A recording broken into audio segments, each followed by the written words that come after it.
We all became fearful and we started looking toward the other. There was this other group, there's this other entity that came to try to attack us and hurt us. The one thing I think that sums this up better than anything else I've heard is actually from John Carpenter, horror director, directed Halloween and The Thing.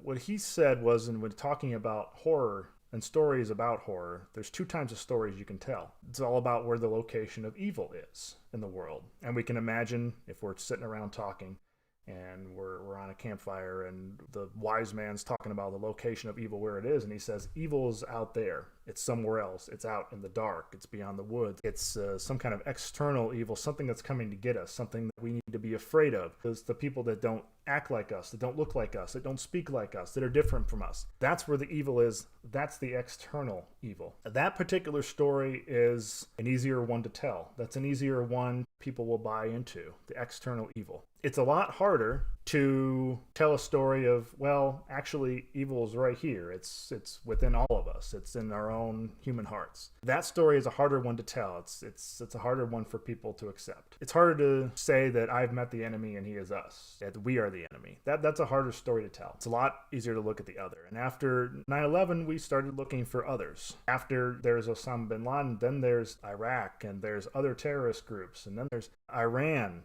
and North Korea.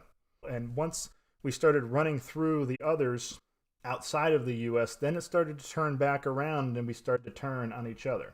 When we're fearful of something, it's easy for us to be put down the wrong path, or it's easy for that fear to be redirected in a place where it shouldn't be. So there's always a new enemy and threat, and that fear and hate, as fear breeds hate, kind of started looking at other targets. There was a lot of hate directed toward Muslims around the world, but Muslims in the U.S. Then it became Hispanics, people to fear coming over the border, black people. That's the one that's been the most pervasive. Or it's protesters, they're a threat to America, or it's socialists. Now we have people vaccinated versus anti-vaxxers, or people that want to wear masks and people that don't want to wear masks. It's kind of always one group against the other one. So that's kind of what we've kind of solidified, that mindset of one group against the other group and always trying to other us instead of focusing on what we all have in common. When it comes down to it, we're all afraid of the same things. We all fear the same things. We all fear death, fear loss of loved ones, loss of identity. All these things, we are afraid of the same things.